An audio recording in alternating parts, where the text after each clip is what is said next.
welcome back to another episode of Dark ShadBros. Thank you so much, everyone, first and foremost, for supporting us these last couple of weeks. I believe this is episode number 7. Also, just want to take the time to throw something out there. Episode 6 is kind of in a weird limbo land. That was our review of House of Dark Shadows, MGM's 1970 House of Dark Shadows. Due to some YouTube copyright issues and claims, the episode is currently kind of stuck. People have tried to watch it. There were some people who watched it the original night we aired it. But for the moment it is stuck. It looks like we may have to go back and do the episode over again. So stay with us on that. We will bring you our review of House of Dark Shadows because we were having a lot of fun that night. Now, for those of you who don't know me, and there's absolutely no reason in this whole wide world why you should, my name is Peter Mack. I've been a Dark Shadows fan kind of sort of since I was 4, but officially since I was 12.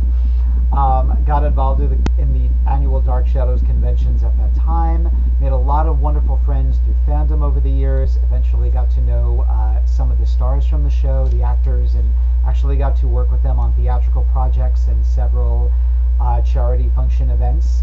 I work primarily as a musical theater performer, cabaret artist, and a tribute artist, primarily as the late, great Judy Garland. So, and I know some of you out there have caught my act, even when Judy and or Liza made appearances at the actual Dark Shadows festivals. Now, moving right along, we're going to bring it to our other guest host, Mr. Michael Panzerato. Good evening, everybody, from Baltimore, Maryland. I am thrilled to be back, especially to work with Penny. How exciting is that? And of course, I love Dark Shadows my life. I am an actor myself in no small part because of Dark Shadows, and just thrilled for this episode. And moving right along, pardon me, I got a glass of water. You want a glass of water, Maggie? I got you a nice glass of water. Nothing like fresh water from an abandoned monastery. Our other Dark ShadBro, my husband, Dr. John Mack. Hello, hello, hello. I'm Dr. John Mack. I will be co-hosting part of this evening. If you have any comments or questions, I'll be the one guiding those into our chat, both on Facebook and or YouTube. You can comment, and we can actually show your comment on screen. So comment, comment, comment. We love your comments. And just so you guys know, I am also an actor, primarily as B. Arthur. Cash that check. But I actually started out, one of my earliest acting jobs was in the 90s. I was one of the original cast members of Terror on Church Street in Orlando. And I was one of their main face characters who was a barker out on the street. And I did that for many, many years while I was going to graduate school. So with that being said, back to Peter. Well, we also have a very special guest host with us. I am so thrilled that she is joining us today. You probably know her best from her award-winning podcast, Terror at Collinwood. She has been inducted, correct me if I'm wrong here, into the Rondo Horror Hall of Fame. If you have not caught Terror at Collinwood, you can watch it, you can listen to it on several different devices. Please welcome our award-winning guest host, Miss Penny Dreadful.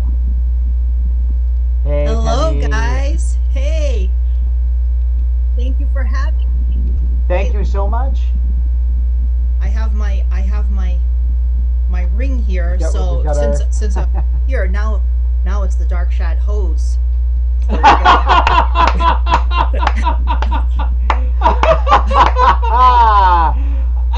That's it. You're in. That's it. You're just. Now it's a party, baby. Now we got the party going. I love it. And you've got your brandy or your sherry. You've got sherry or brandy. What do you have there? I do. I have my celebratory brandy. The sherry's in the other room, so when I run out, I'll go get that. Oh, God. And you may need it after this podcast. Yes. I got to tell you, I love what you guys are doing. Your show is so much fun. I've been enjoying every episode. Although I did try to watch the House of Dark Shadows episode, but as you mentioned, there was some issue with that, but I look forward to that. But it's really fun. You have the live stream going with people making comments and clips that was talking about, discuss it. It's really fun. So I'm so glad you guys are doing this. And I first saw you in the Golden Girls show many years ago out in the sisters. What a great time we had. In fact, before we started this, I texted both of my sisters and said, I'm doing a podcast with Golden Girls drag show.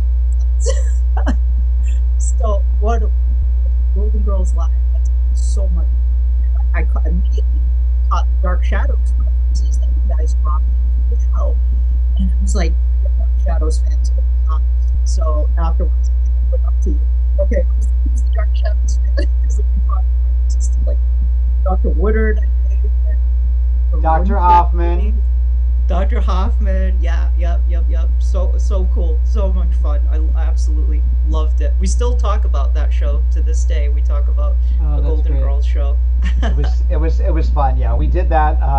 That was the reunion, the Lost reunion episode where they all get together a year after the show has gone off the air. So I just, anytime I can, I will laden in the Dark Shadows references. So we had Blanche's family doctor was Dr. Woodard. And then there was a Dr. Hoffman involved, and they were all little tidbits, the little Easter eggs that you had to look for. Yes. Yep. So yep. I was thrilled. Now this is special. This is so special. Now we're a day early, but as I said to Penny, we're free thinkers here, because tomorrow is the 58th anniversary of the premiere of Dark Shadows, June 27th, 1966. Now, none of us on this panel were, I think, even a gleam in the Reverend's eye when when that first episode premiered. And I don't think they even had a clue.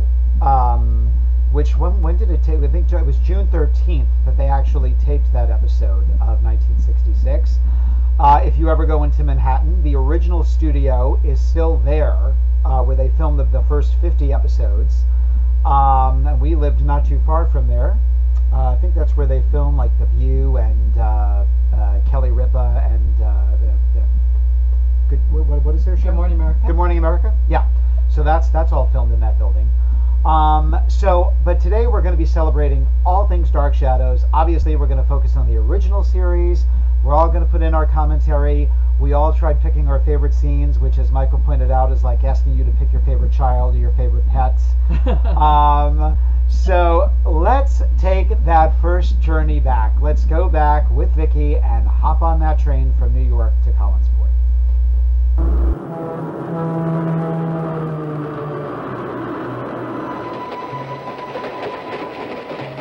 My name is Victoria Winters.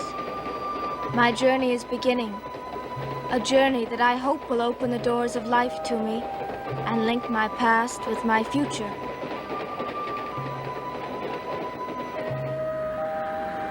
A journey that will bring me to a strange and dark place, to the edge of the sea, high atop Widow's Hill, a house called Collinwood, a world I've never known, with people I've never met. People who tonight are still only shadows in my mind, but who will soon fill the days and nights of my tomorrows. Excuse me. I wonder if you'd know if they have any taxis here. I wouldn't know what they have here. Not anymore. Well, how do they expect anyone to get to town?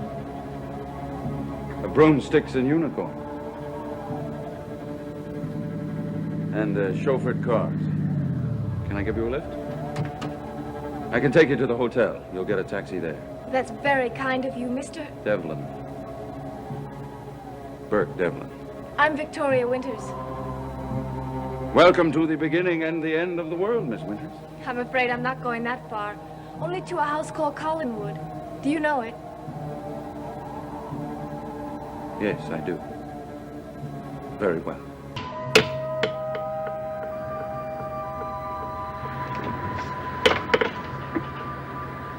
I'm Victoria Winters. Is Miss... Come in, Miss Winters.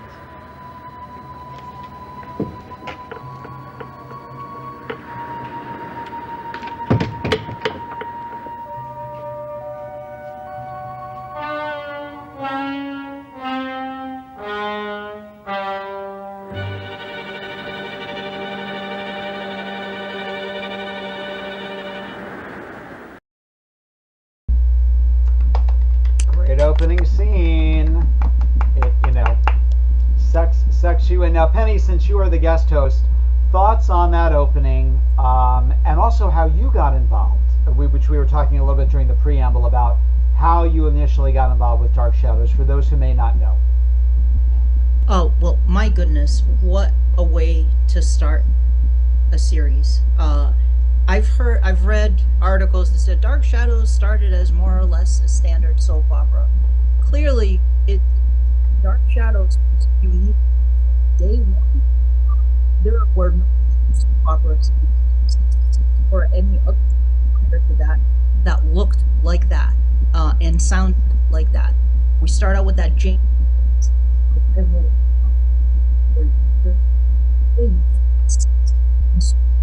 I just what other on the air had the music. Some of those soap operas kind of minimalist sense. Usually, I mean, you have on the you have a full mysterious music. And it's no other show. A movie star caliber details on Shadows was special. I don't think it was ever never. It was always from the beginning. Clip right there. Alexandra Moltke, great, what a great cast. I mean, right away, I'm sucked in. As for how I got into but my uncle Valdemar, and that is his real name, when he came to America from Portugal, he was a kid. He was about 10 years old when he got here in 1967, and he discovered Dark Shadows. From the get-go, he discovered pop culture on American television. Superman and Dark Shadows and Batman 66, the Monkees, all the cool stuff that was going on during that time. And Dark Shadows in particular really grabbed him. And he got into all the classic horror movies and would go to the Capitol Theater here, where I grew up in Bedford, and would see all the classic horror films and Hammer films that were, many of them were new at that time. And he was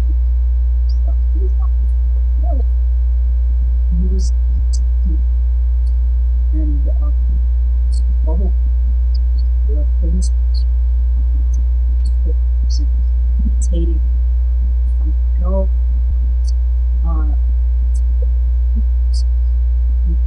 Scott, and he was the first person I knew who got a VCR, and a friend of his got him syndicated multi-generation copies of 1982. That was the first time I saw Dark Shadows, and so I had known him.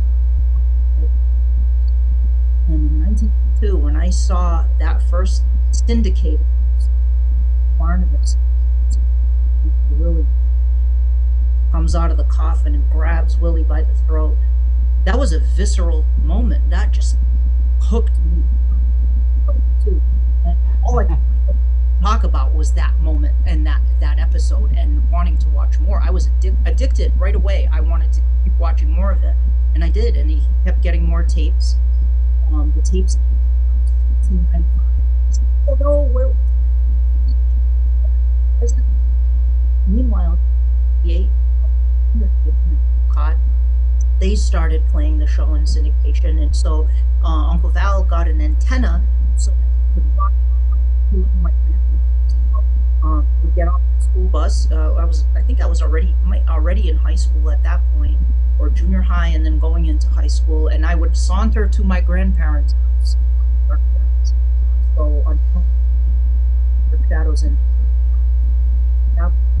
I watched. They played it all the way through mid 70s, and then it ended.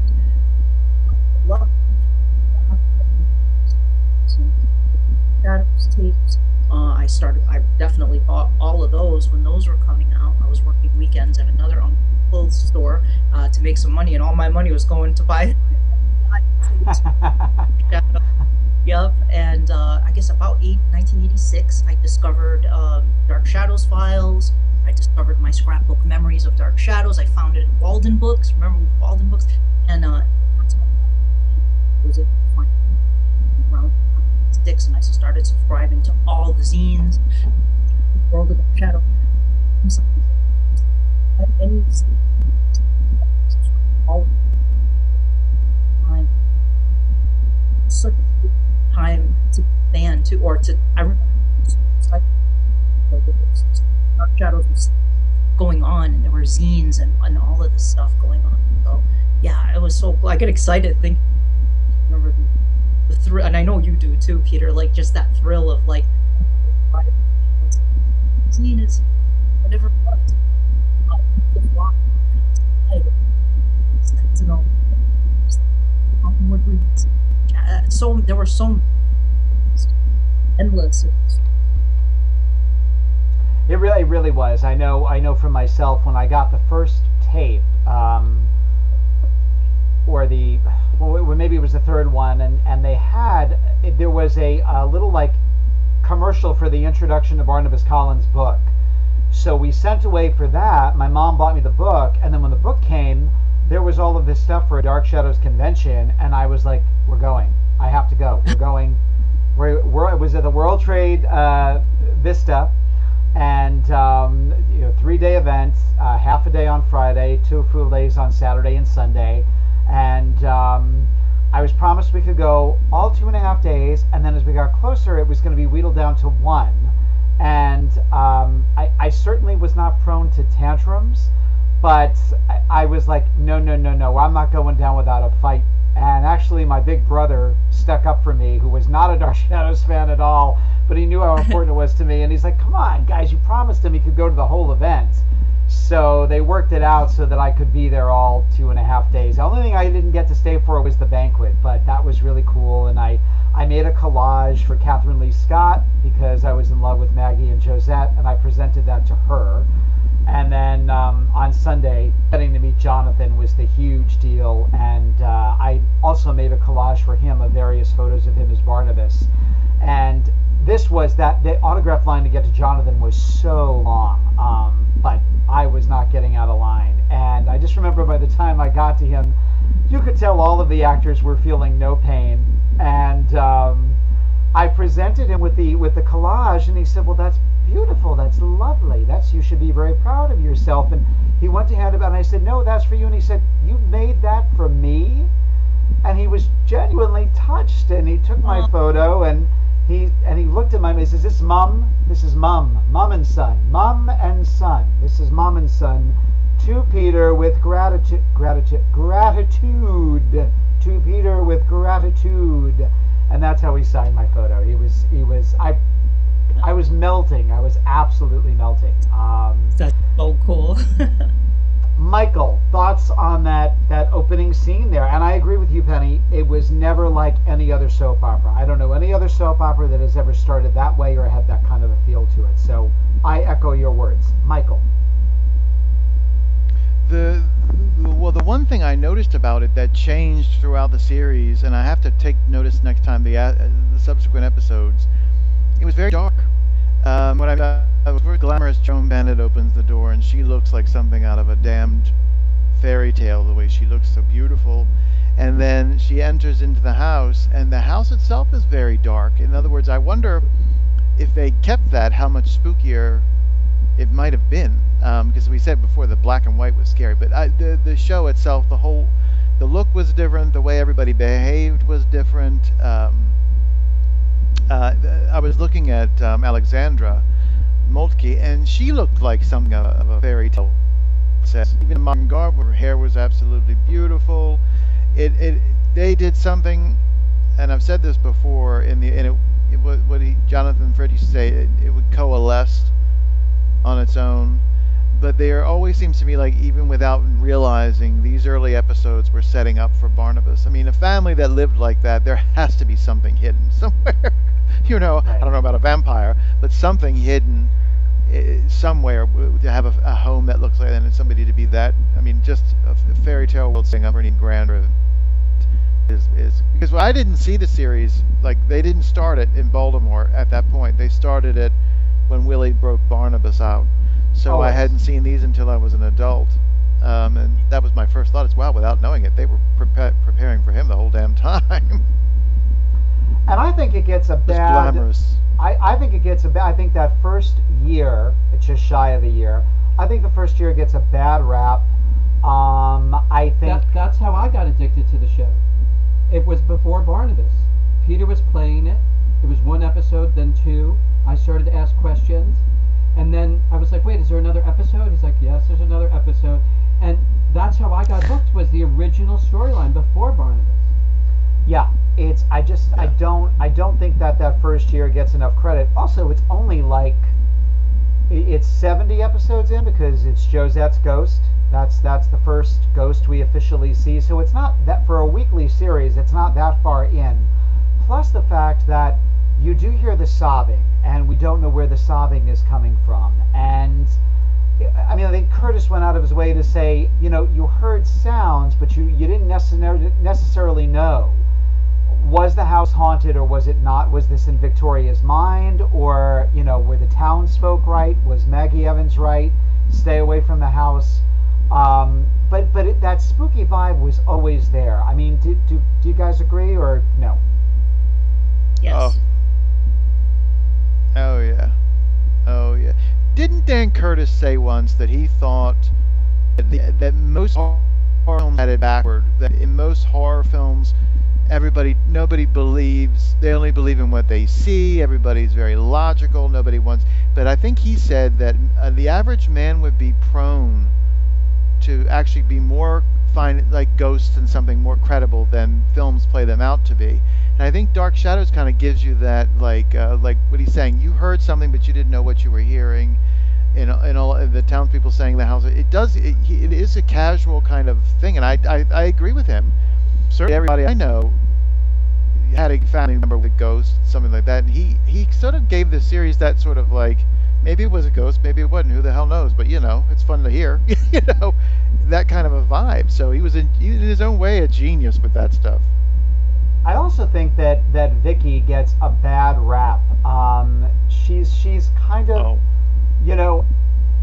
yes, she's a victim, but particularly in that first year, before Jonathan gets there, there's a couple of times where she goes head to head with Roger. She even goes head to head with Elizabeth. I love the scene where Sam Evans frightens her on Widow's Hill, and I was going to show that clip when he grabs her by the shoulder and he's like, "Go home, miss." And this cracks me up because I don't know whether it was conscious or not, but she just looks at him and she goes, "Who are you?" And it makes sense because she was raised in New York, so she would have that New York accent. I don't know if it was just a happy accident, but I giggle because I'm like, you can take the girl out of New York, but you can't take the New York out of the girl. So I like that, and I like Vicky. I think too oftentimes she gets a bum rap, and she's the eyes of the audience. We're watching the show through her eyes, which goes away a little bit after Barnabas comes into it, and then they roll back around to it. Go ahead, I Michael. think with Vicky, had she not been how she was, I think Barnabas would have been a harder swat. In other words, she kind of before Julia, Victoria was all about how romantic, how enamored of the past, how this and how that he was, and I think that helped us to love that aspect. We got more of Barnabas as much from her as we did from Barnabas. That gentlemanly, from another time almost, something different about him. That came from Victoria. If Victoria had been not the way she was, this enamored orphan who's in a place she perhaps doesn't belong and is utterly fixated by all that's around her, I don't know that Barnabas would have been as keenly, and was. And I think he set all that up for us, or helped us a lot with that. Yeah. Now, when they got into the spooko, go ahead, Penny. I was going to say I agree with everything you said, particularly, with regard to Vicky, especially in that first year, she's in.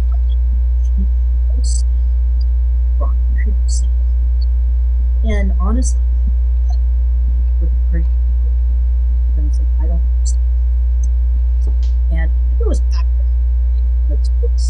if you were in a situation dealing, ghosts, and vampires or whatever, all of this other stuff, you wouldn't understand it. I mean, it's the normal person faced that circumstances. God, that's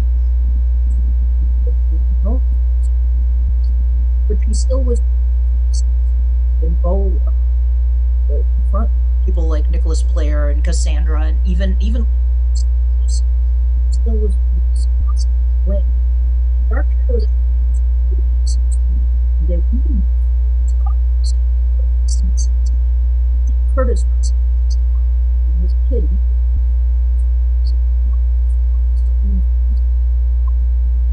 Very early.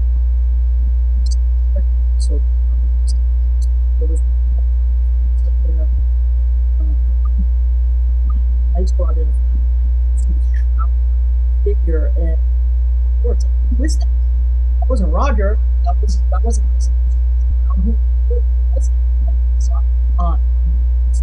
first real book and into the page where we see Josette's and Hey, Penn. Yeah. Sorry to bother you. We are getting a comment from one of our longtime fans, Eddie, that your microphone's cutting in and out. Mine? Yep, we hear you perfect now. Stay closer. Stay closer. Okay. Stay closer. Yep. There we go. No perfect. worries. No worries. We want to hear. We love what you say. We want all of your input. We love your input. Genius. Continue, please. I mean that was basically it. We see the book open by itself, and we see the Josette entry, and of course there are always references to books. We don't know metaphorically or literally, but they always talk about that. They meets Maggie. She tells her, "You don't want to go talk about the things I've heard about that place. Send you right back to New York or something." It's always that. There's some bad stuff that happens in that house, and you don't want that kind of thing. So it's right off the bat, you're getting that. So. And 1795, I was recently. I try to pick my battles on the boards. you really have to try to pick your battles on the boards, but she's supposed to be an educated teacher, and she is just setting herself up for this, being accused of being a witch. I'm like, how would any of us feel if we were sitting at a table one moment and sent back 200 years in time? We're not necessarily going to be thinking, quite rationally. I mean, that's just my take on it. Agreed. And I agree with what you said in a previous episode where someone was defending parallel time, Angelique.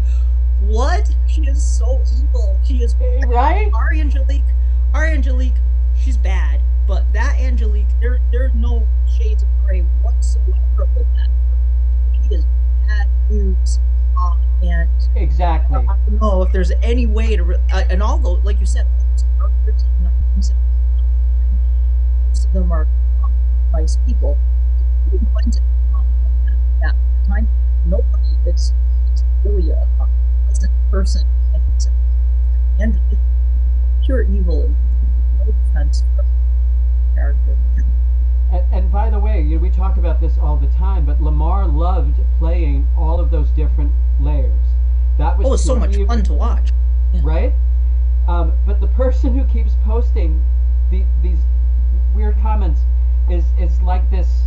I can't call it like a Laura Parker defender, because it's like peculiar. It's that she thinks that Laura always has to have this dimension of emotion of being a scorned woman, but that is not anywhere present in that timeline. We have several comments, by the way. We have a lot of people watching. Yay! Bring them on. We know that they're coming. A lot of them are coming from Terror at Collinwood. Leaf Shimmer. I have a friend. Steve! Hi! Hi, Steve.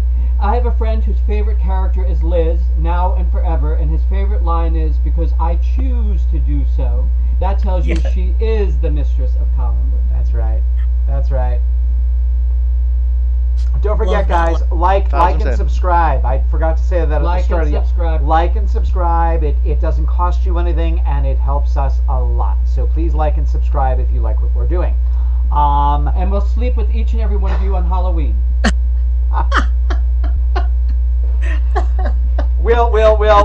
We'll show you the Collins family jewels. Michael is pointing at everybody else.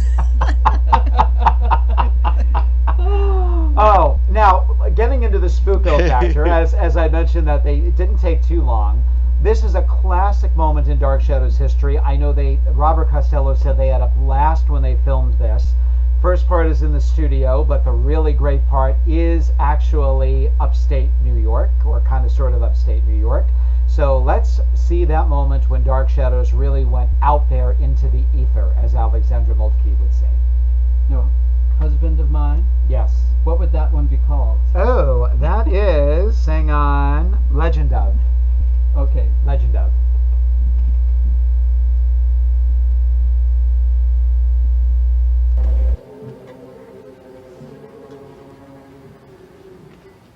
It's Josette Collins. That's the lady in white.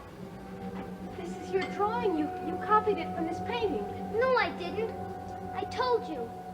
It just looks like her, because that's who it is. She can't ever leave Collinwood. How do you know she can? She told me so. Oh, David, stop with that nonsense. It isn't nonsense. She told me she's condemned to stay here until a third girl dies at the rocks at the bottom of Widow's Hill.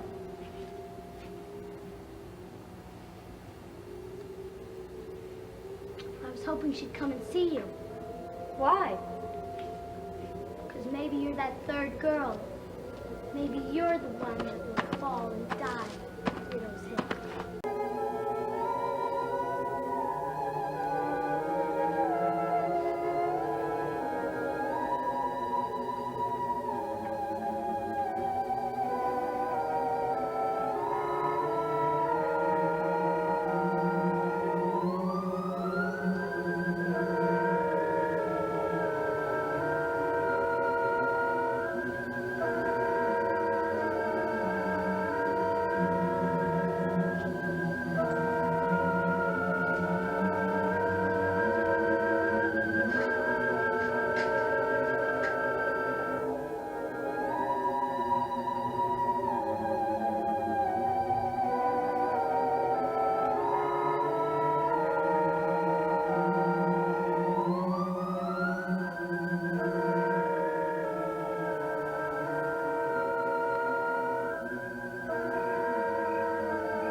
I love that scene. Standard soap opera. It looks like, Right. do you guys ever watch any of these on YouTube, like Nuke's Top 5 or Slapped Ham or any of these? Oh, where they yeah, catch yeah, ghosts on camera all the time, and it really, watching that is very eerie.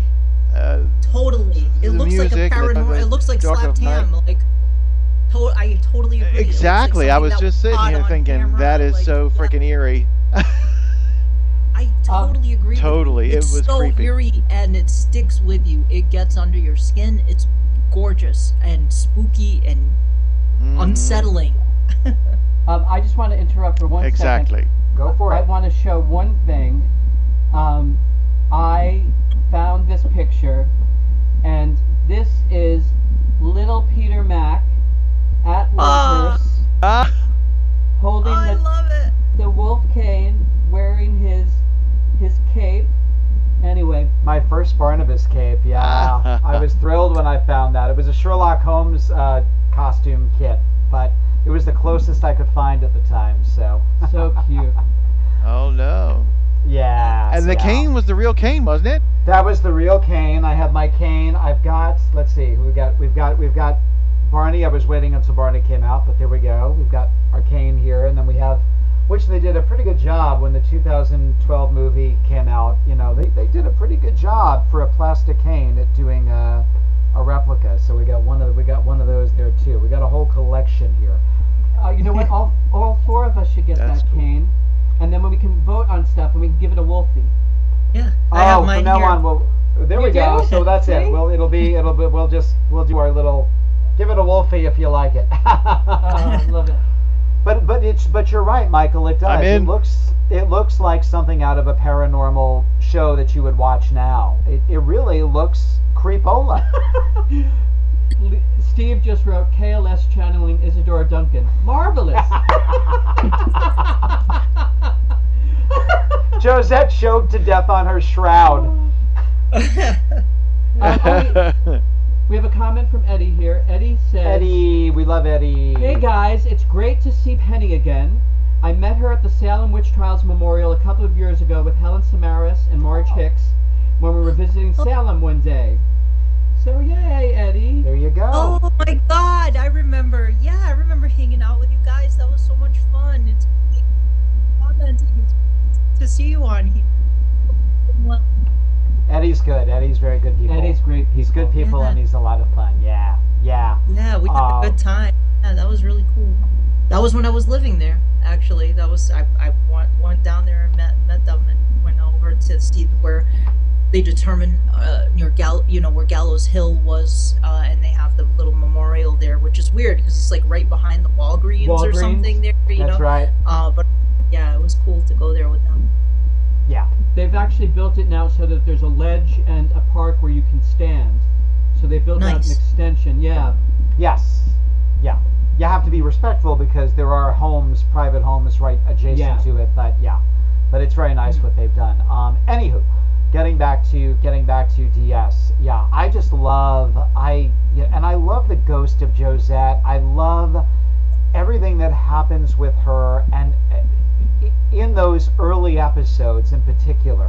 Once we get into the really creepy storyline that's going to make it even possible for Barnabas to come on the air, because I think the next storyline doesn't get quite enough credit, and I'm talking about the Phoenix storyline. I love that. I watch that every October, like late September going into Halloween. To me, it's a page turner. It keeps you on the edge of your seat. I think Laura was a little bit more of a predictable villain as opposed to Barnabas, but she's still delicious. And if nothing else, that monologue about the Phoenix, which Diana Millay fell in love with at her not audition as she called it, I think again, the show doesn't get enough credit for the good writing, and here is a prime example of that. Do we have that clip? We sure do.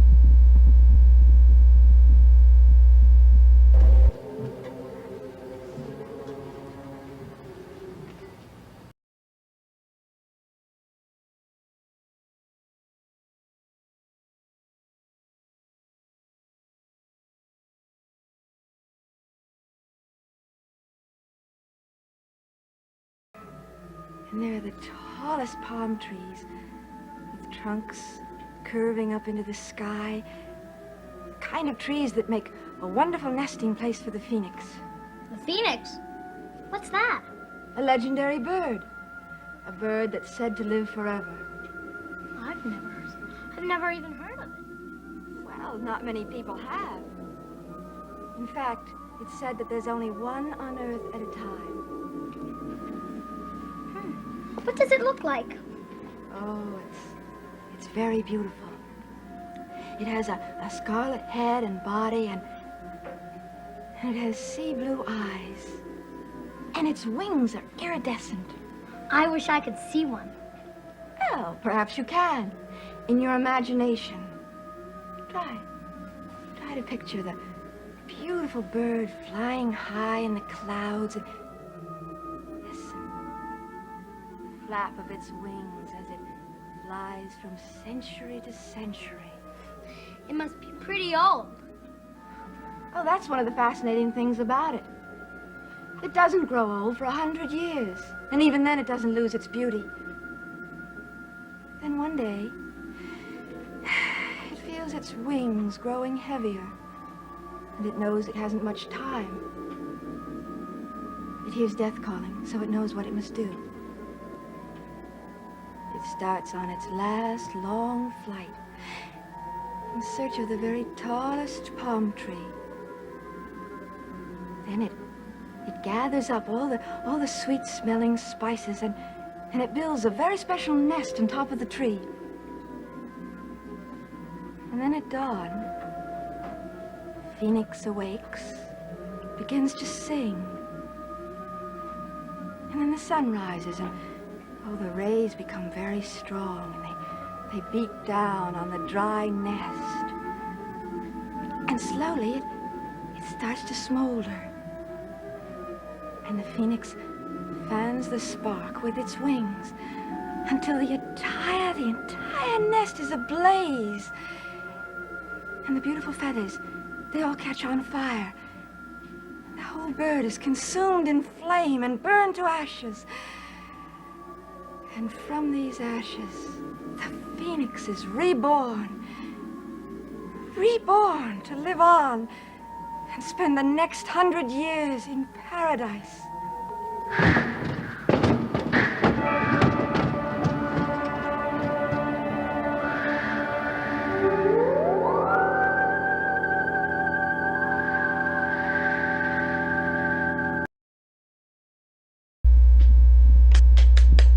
Wow.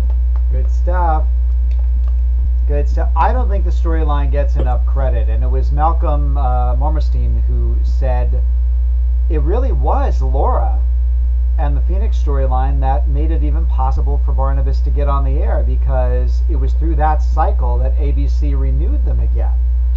And I love the atmosphere of that storyline. Again, I call it a page turner because the way everything unfolds, the way you mentioned, Penny, about the book opening up, and you see a lot of that starting to happen throughout that storyline. The books opening on their own, Vicky being drawn to the mausoleum, and our first introduction to the groundskeeper, who I absolutely adored, Daniel Keyes.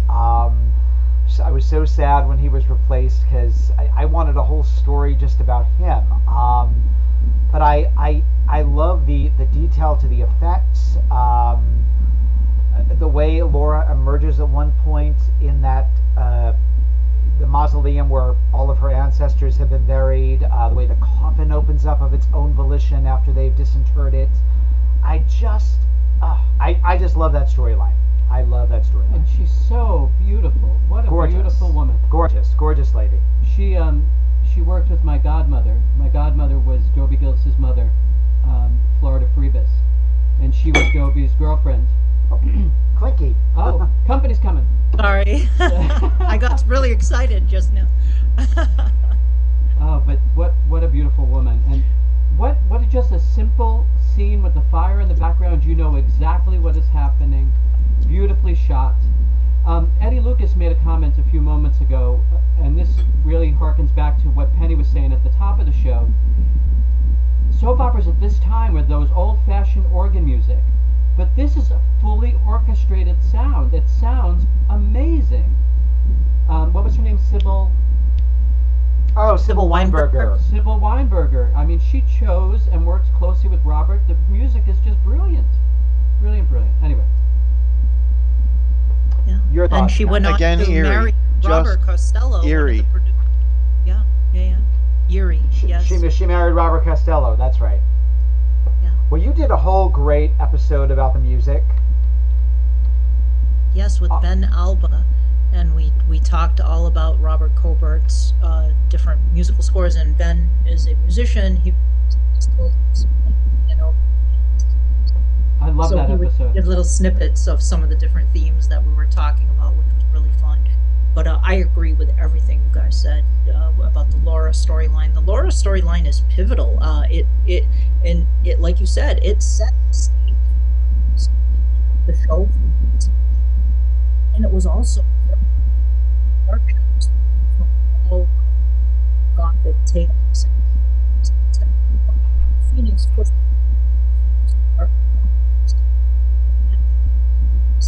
this worm is this that child into the flames several decades and 100 years.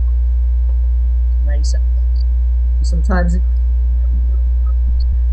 but weird, super weird, but it was unearthly. So, and just her playing the character, casting Diana Lakes, she was such a unique, separate, in such a wonderful way, and it worked so well. She worked so well as Laura. Great character, and the David Hesse was brilliant. Just the interplay of Laura's prior to that, it was a bad scene. Was psychopath. Roger was a recipient psychopath.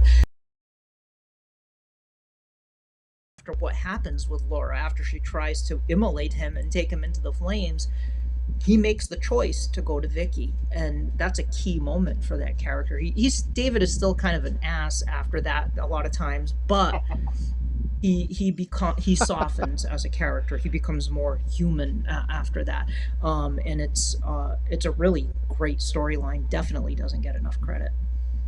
And we've talked about this before, but what's so amazing about this storyline, I think Michael's going to say the same thing, is that we get to see Joan Bennett's humanity and how much she loves David and will not let David go. And I love the interplay between her and Diana Malay and the indifference of Roger. You know, that's really where you start to see a lot of his character come out. Anyway. Mm-hmm. Yeah. Michael, thoughts? I was just going to say, how bloody innovative were the writers to come up with a phoenix? I mean, eventually they did like the Gothic, like the European monsters, the vampire, the werewolf, the living dead, the witch. But the phoenix is such an odd, random sort of character out of mythology. You know, to have brought that into 1960s on American television, that was kind of ballsy to take that. I mean, they could have made her just a witch, or they could have made her something, I don't know, else, but to make a phoenix, that was pretty. That's not something, a character or a thing you hear until Harry Potter. You really, even after, heard very often of, and it was what a great kind of choice to let's do a ghost. Okay, what you do next, chat? All right, let's do a phoenix. I mean, that's really cool, really off the wall, and it worked beautifully. You know, it was a happy accident. That's all I can say, and it was a happy accident was because Malcolm said I saw in looking at the storyline in the Bible that Laura was returning from Phoenix, Arizona. And so he's like, why don't we just make her a phoenix? And they all said, what the hell is a phoenix? What the hell is a phoenix? Yeah. So that's... Exactly. It was just a happy coincidence. I'll the fact also that they brought her back in that prequel, Fire and Ice, definitely got to check it out. Yeah. Oh, right. You were telling me about that's right. Joanna Going plays Laura in that. I will say, too, it's important for Carolyn's character because when Liz goes into that catatonic state as a result of Laura's supernatural powers. She puts Carolyn in charge of the estate, and we see Carolyn kind of step up, much to Roger's chagrin too. It's really cool because you get to see some of Carolyn's moxie and backbone there. Because prior to that, Carolyn was always kind of spoiled teenager, troubled, whatever. She's in this house and she's the wild child. But now we see Carolyn kind of take that role, and it's really cool to see that development for Nancy Barrett's character. She really steps up to the bat, yeah. And I love the scenes where she goes head to head with Roger, because it is just annoying the crap out of him that she's the mistress of Collinwood. He sneers at her. And once again, I'm just going to say this real quick.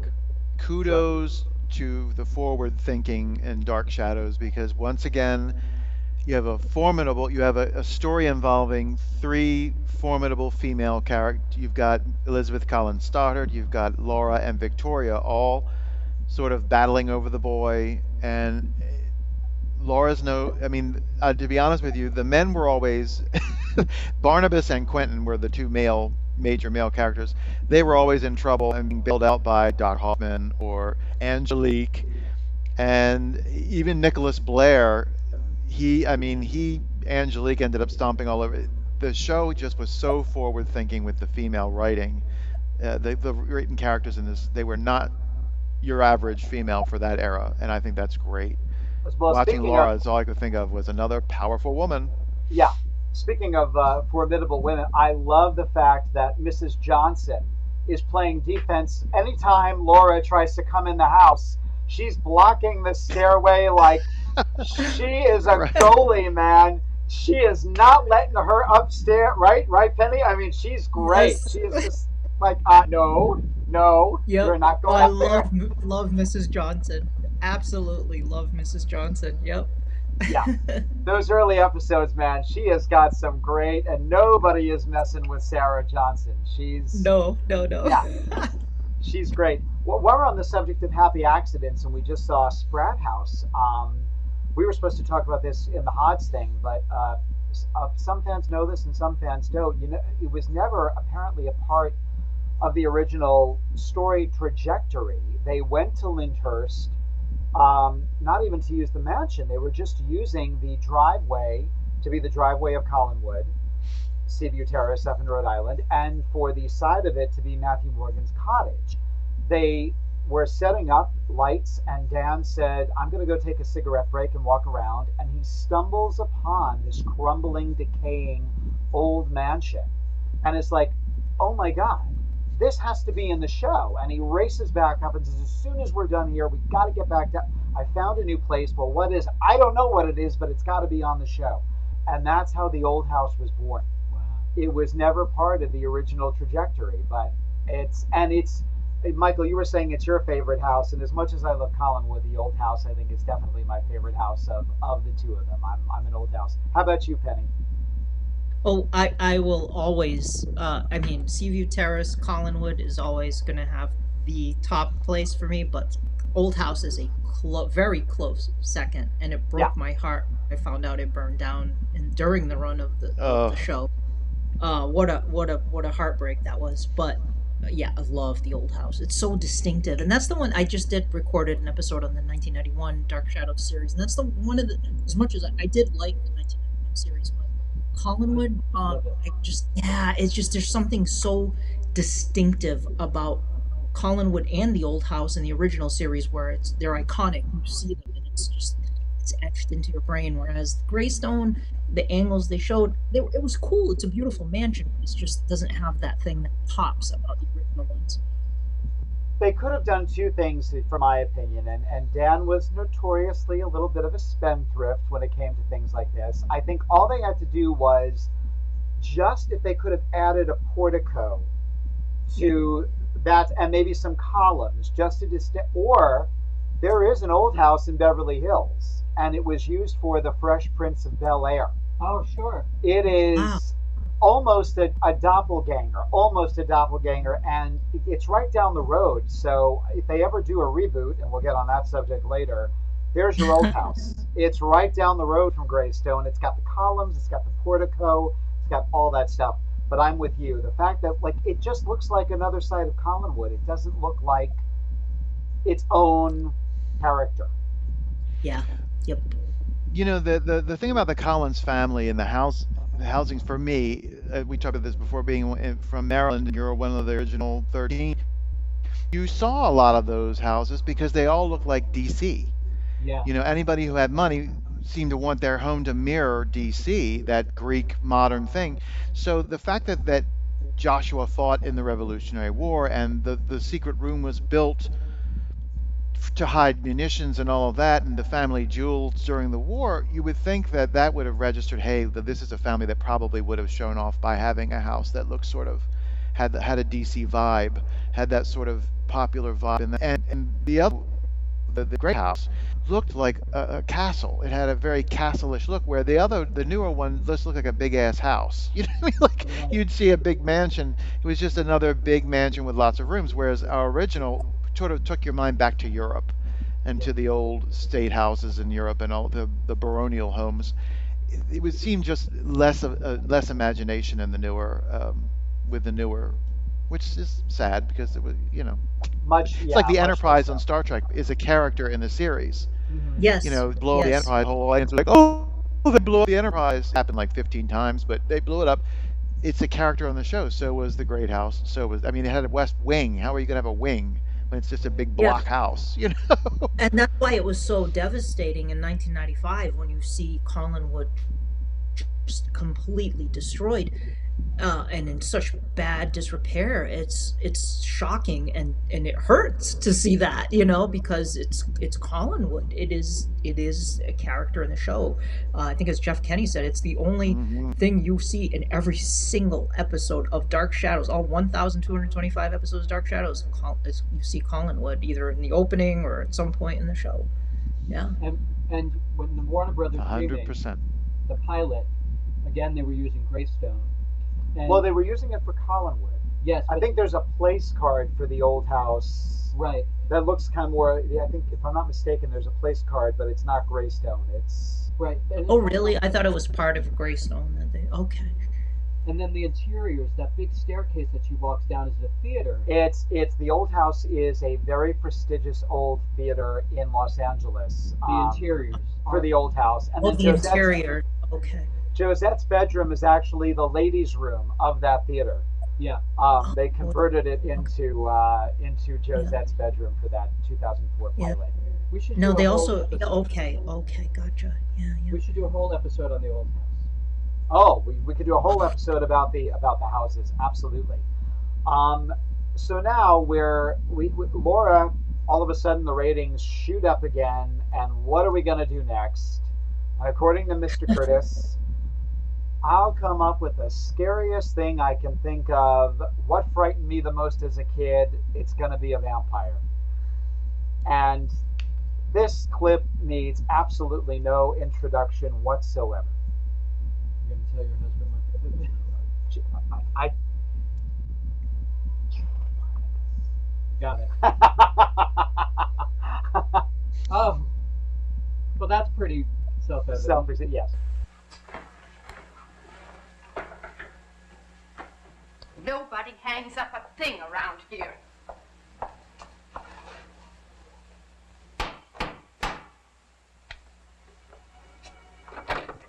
Yes? I'd like to see Mrs. Stoddard, if you'd be so kind. Mrs. Stoddard? This is Collinwood, isn't it? Yes. And the mistress here is Mrs. Elizabeth Collins Stoddard, is she not? Yes. Then perhaps you'd do me the courtesy to inform Mrs. Stoddard that her cousin is calling and wishes to pay his respects. Cousin? Yes, her cousin from England. From England? Oh, please, come in.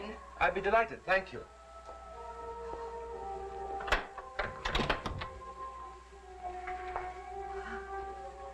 Oh, would you like to wait in the drawing room? Here would be fine, thank you. Oh, well, I'll let Mrs. Stoddard know you're here.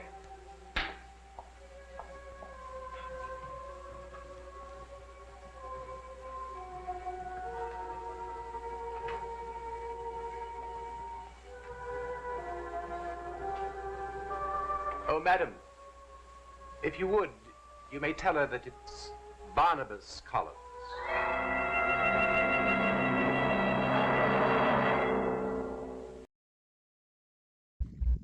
And we have Yes. blast off. Yay! Get your old out. Yay! You know, I never noticed watching that before, and I don't know how I missed it. She almost seems hypnotized by him. Mrs. Johnson, I never noticed. She almost seems like she's in a trance looking at him. Like Yeah. she actually snaps herself out. I never noticed that before. Well, I always figured that was because she always saw. That's an interesting take on it, that he's kind of hypnotically influencing her. But I figure she always saw him in the portrait, that Right. exact Right. this, since she's been working there, and it's like, oh, here's Face. a guy who looks exactly what I've been looking at. But yeah, good take on that. Right. How many I times never saw those big eyes just looking at him. Yeah, she plays it really well, and I know he was never happy with. We have 7 people total who have all mentioned Clarice and how amazing she is. So underrated on the show. And Frid pointed out that she really held his hand that first day, that she walked him through. I believe that he said Clarice and Joan really were there for him in terms of getting him through, because he was terrified. I mean, he had only done one other. He had played a psychologist on, was it Days of Our Lives? Right. Or Yeah. it was one of those other famous. Yeah, he was like but it was one of those things where now he's it. That he was aware that this is supposed to somehow save this sinking ship, and I'm part of it, and that's a lot to have on your shoulders out the gate. Agreed. Yeah. So, how Penny. Good.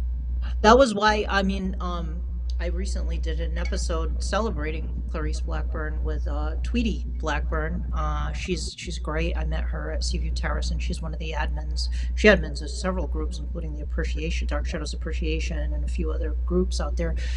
But yeah, she mentioned to me that Clarice Blackburn is one of her favorite actresses on the show, and I said, let's do an episode on her, because she deserves it. She doesn't get enough credit.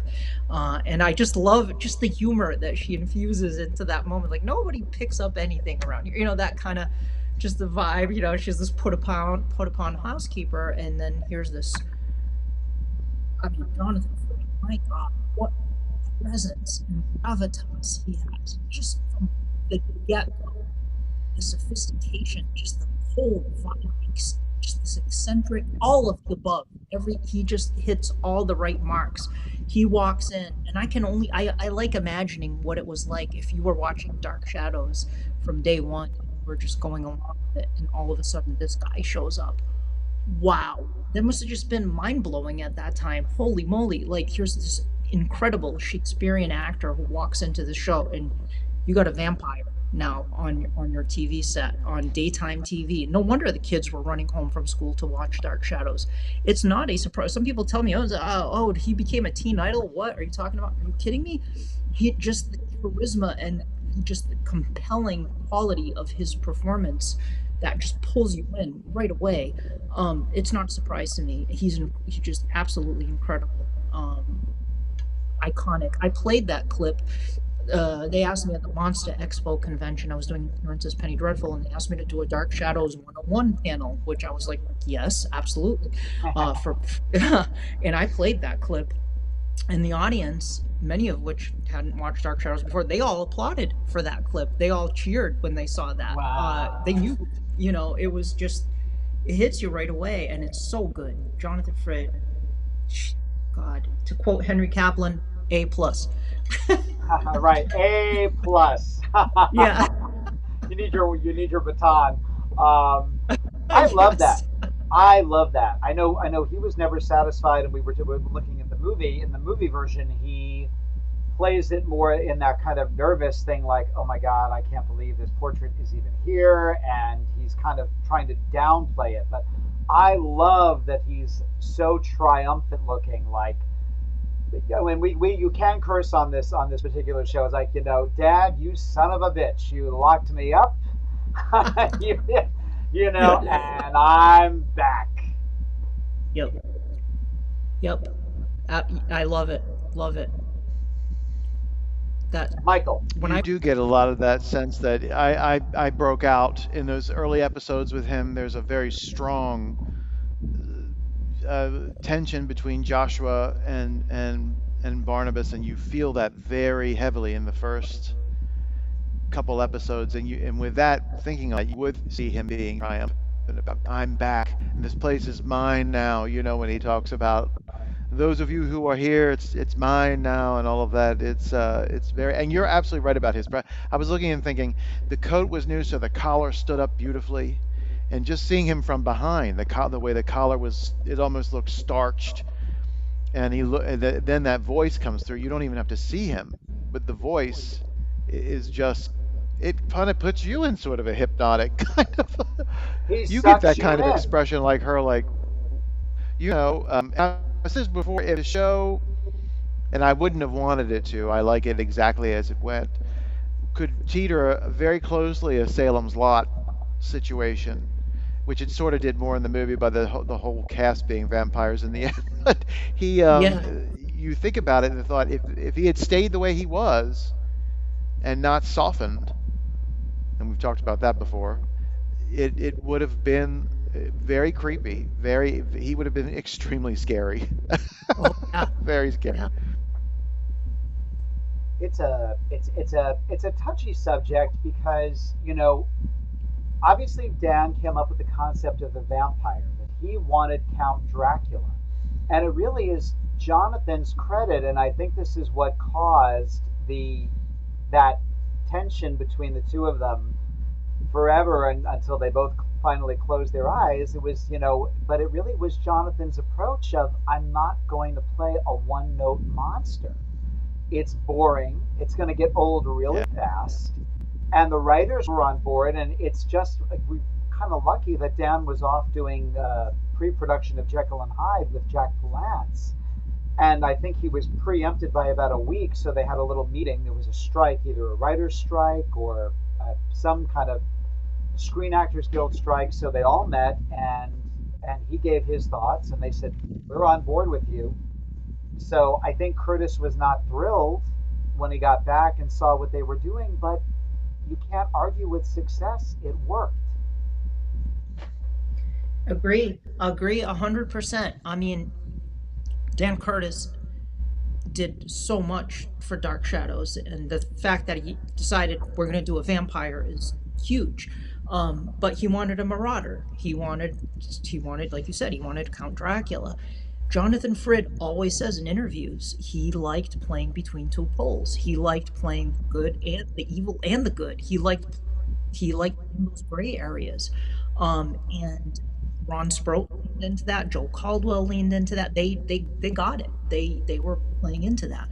So Jonathan Frid, as Barnabas, absolutely terrifying. He could do some really scary stuff, but he was always, there was something wounded about him. I caught that immediately when I was a kid. I mean, one of the things I sent to Peter was when he's telling Dr. Woodard is talking about the supernatural strength of the man that broke into the lab and stole the slide, and Barnabas says, Woodard says, you sound almost like you admire him, and Barnabas says, no, in fact, I loathe him very deeply. And he meant it. The self-loathing was there very early on. I mean, even though he was doing some bad stuff, Frid used that into the character, his delivery, and it made you feel for the character. That's why I always say, people always point to Anne Rice. We were talking a little bit before this. I get irritated when people say, well, Anne Rice is the first, multifaceted, sympathetic vampires. No, there were sympathetic vampires before Barnabas, but they, Dracula's daughter, Varney the Vampire. Barnabas made like a meteoric impact on vampire portrayals. Big time, and totally changed the trajectory of how vampires are depicted. You don't get True Blood without Barnabas. You don't get Anne Rice vampires and Lestat and without Barnabas. 100% no. Buffy the Vampire Angel. You don't get Angel without Barnabas. All of that. Key thing in vampire. He changed the face of the vampire in pop culture. We were talking about pop culture and give Dark Shadows its proper nod.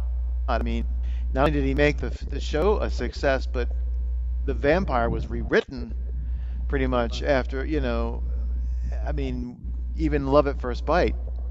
You that was a different take on Dre. It was comedic, but he did have that more of a Josette Barnabas relationship with that girl chasing her through to New York, and Oh, all Blackula, Fred. And William Marshall. I mean, oh absolutely, yeah, 100%. Yeah. Totally derived from Barnabas. Totally derived from Barnabas. Absolutely.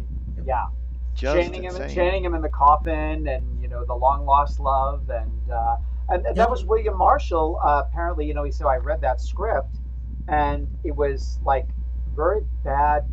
I hate to use the term, but blaxploitation. It was very one note, and so he was the one that said, no, let's give him layers. Let's make him romantic. Let's make him sympathetic. I'll put the bushy eyebrows on and the fangs. They're fine. I can do that, but we need to give him some layers. So, and another Shakespearean actor. I mean, he had the same kind of Yes. background. I was going to say.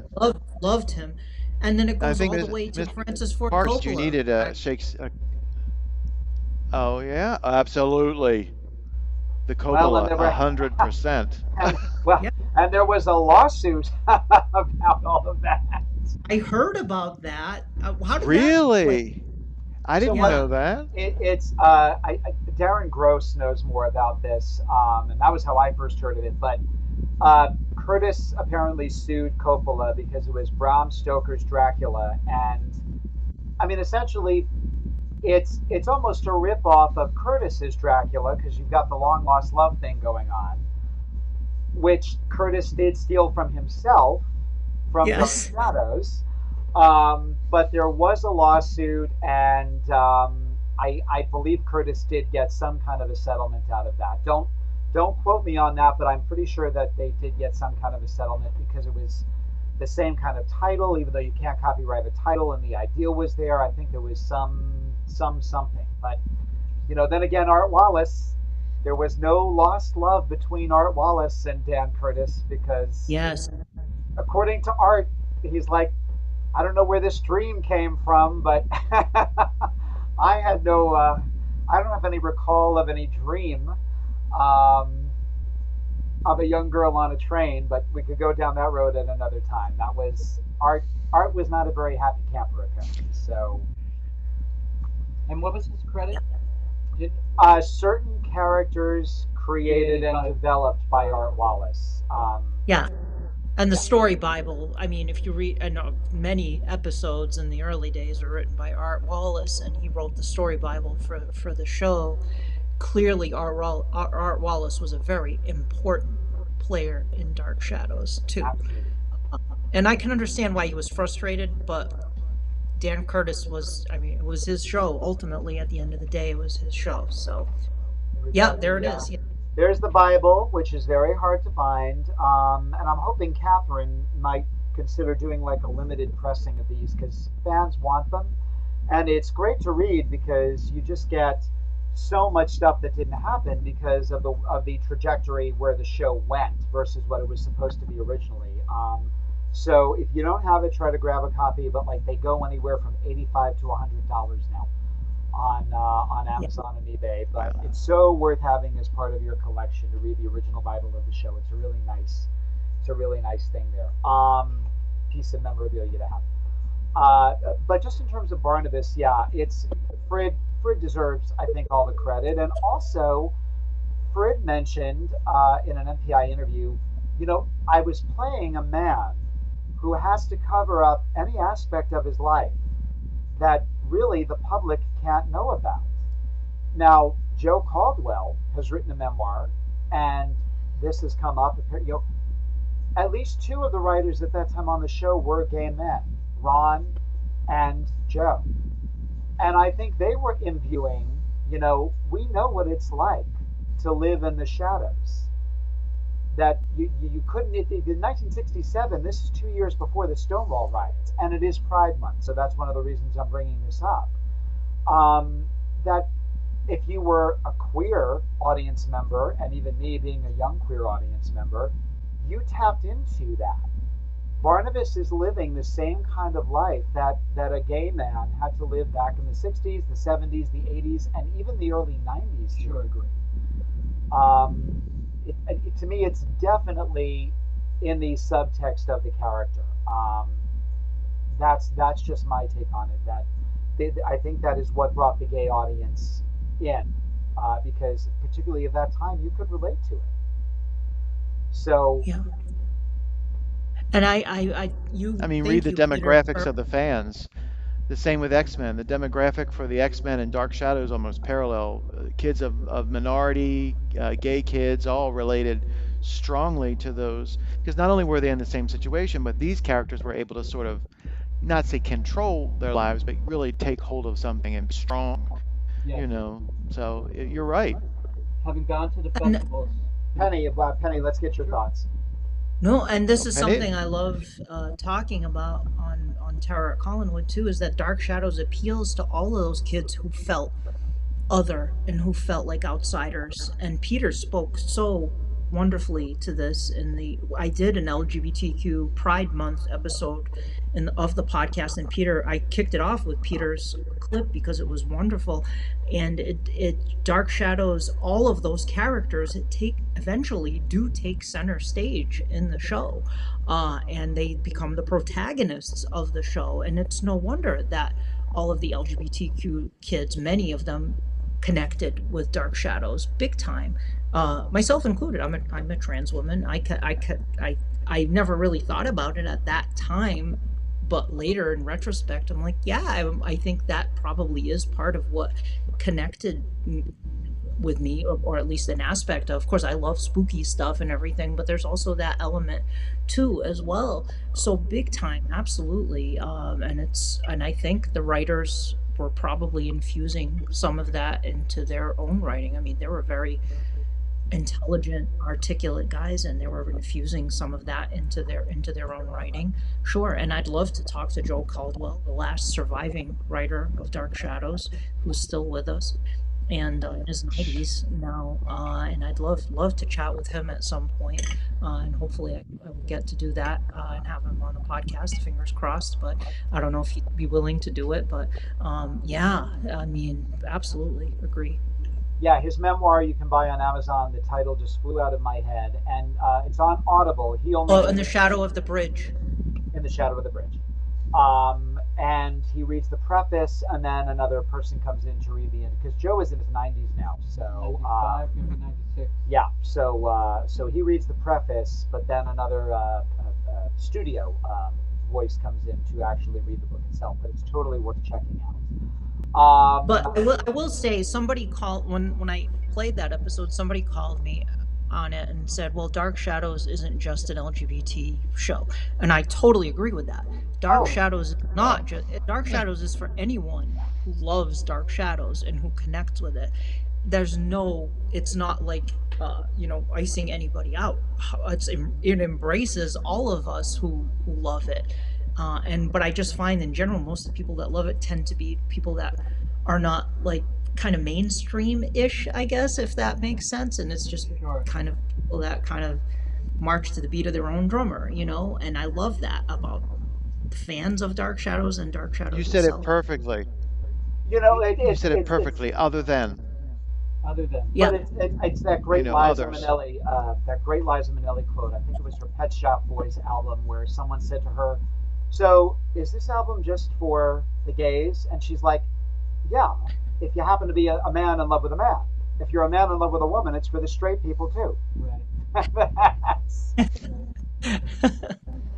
It's for everybody. If a certain it's art tone it into it, then that's good. But yeah, that's beautifully put, Penny. And I said on Penny's podcast, this June, I think it was, come out of the coffin. Yes, you did say that. Nope, come out of the coffin, no matter what you are. Come out of the coffin. Yeah. Yes. This we're doing from Michael because he requested it, because we know. First of all, we haven't said this the whole entire broadcast. Today is Michael's birthday. I was waiting. Oh, I'm sorry. It is Michael Panzerato's birthday, so happy birthday, Michael. Happy birthday, Michael. Happy birthday, Michael. Thank you. Thank you. Thank you for spending it with For us. those of you who have written in support of my birthday, thank you very much. For those of you who hadn't, well, how dare you? We raise I love our. that you channeled Dr. Smith there. That was. Yeah, that's right. Our wolfies to. Thank you. And Yes. this was requested by Michael because we all know how important this and this are to Dark Shadows. So let's bring up this very important prop that also leads into one of the very most important first, I think, maybe first evers on television, on daytime television.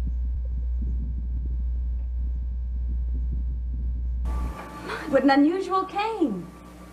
Oh, it's a family heirloom. Well, I've never seen one like that before. There isn't another one like it in the world. Is that silver? Gold and silver and very, very old. Must be very valuable. Oh, it is. But its main value to me is sentimental. In fact, it's my prized possession. I would rather part with anything in the world before I would part with this cane. It's part of my family tradition. Well, can I heat up your coffee?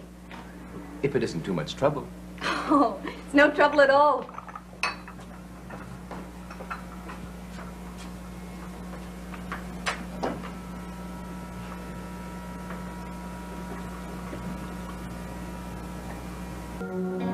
I'm glad you admire it. It has quite a history, you know. Family heirloom. Yes, dating way back. Looks like it could have been a weapon originally. Really? We like to think of it as representing a savage beast tamed and made familiar. A servant almost. Dedicated to assisting us in something so common and civilized as a casual evening stroll. I've never seen anything quite like it before. A man could develop a real swagger carrying something like that. Oh, on the contrary, carrying this, one does not need a swagger. Yeah. Do you mind if I get the feel of it a little? Not at all. Nice and heavy.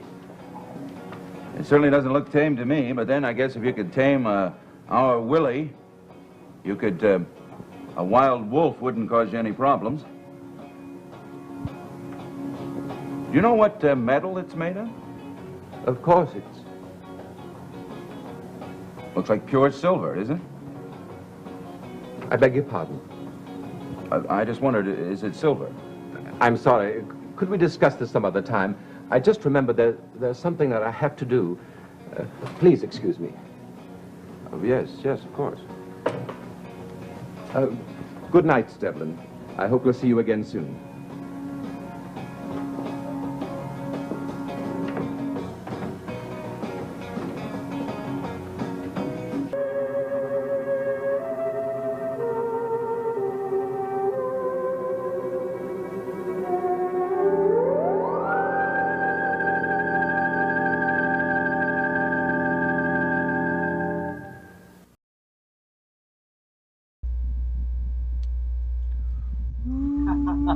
I love that. I love it, baby. Yes. You know, silver and gold and very, very old. when they did the 2004 pilot, I think it was when the PJ Hogan came in. He didn't get the cane. He's like, "That's why are we going to do that? Use that? That's stupid." F you, PJ Hogan. The cane is awesome, and Barnabas needs to have the cane. Amen. No matter what version of Dark Shadows, you gotta have the ring. You gotta have the cane. That's Gotta it. Case closed. I always said that no cape, no cane, no ring, no Barnabas. Yep. You know, Great. they're essentials. That's bizarre. Yep. Now I'll ask you, what about the bangs? Barnabank. Oh, the The Barnabangs. Barnabangs. The Barnabangs. Yeah. Barnabas. I love the bangs. I mean, here you've got a 12-year-old Great. Peter going to the hairdresser and showing them a picture of that, and like, can you do that to my hair? And she was just like, "What is wrong with you?" I love it. I love it.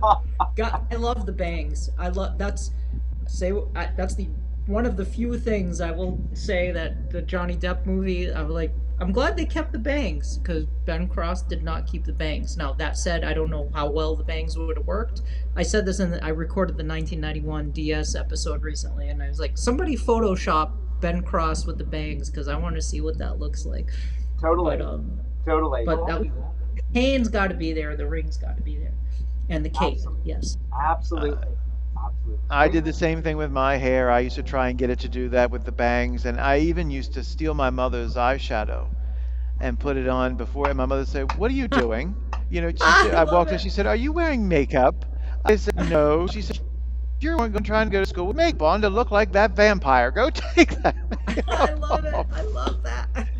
Because I thought that was so cool. You know, they're so dark and creepy. You know, I thought that was so great. Yeah, he had that dark makeup, and when he was in vampire mode, he was always, had that pallor and dark. He looked like a vampire. Jonathan Frid looked cadaverous. Do you guys know the story? He did. About the photo that Jonathan Frid signed to Louis Edmonds? Oh, I wish. Yes. Go ahead. No, I don't. Above his, the bathroom, in the guest room. It's he from signed 1997. Joan Crawford, yeah.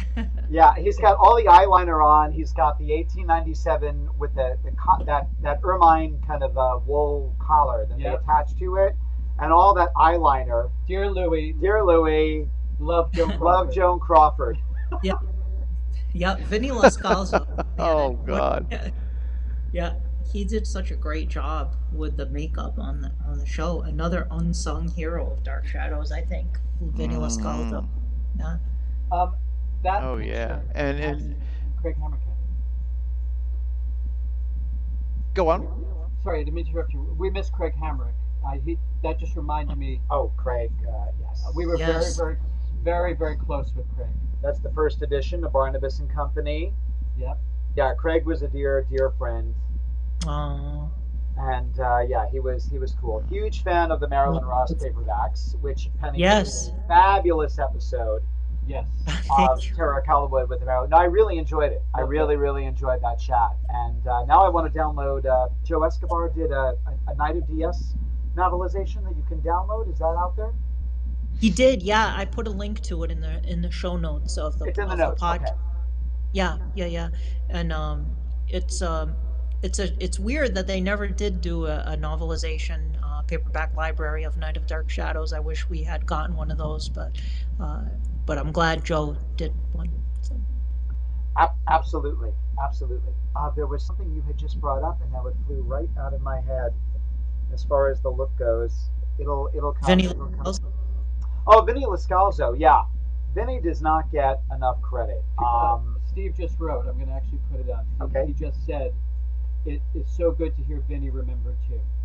Yeah, and I think I don't know how it escaped our clip reel here because it was supposed to be in there. As far as frightening scenes, there is nothing more. It's bittersweet on Vinny's end. When Barnabas finds Carolyn in the coffin room, when old Barnabas finds Carolyn in the coffin room. Oh yeah, Dick Smith did that. Dick Smith did, but. First of all, it's one of the most terrifying scenes in the series. Absolutely. It's so brilliantly played and beautifully written. But I know Vinny was so hurt. He apparently was so very hurt that, he felt like he was being left out in the cold, not getting to do the old age makeup. I mean, Dick Smith did brilliant.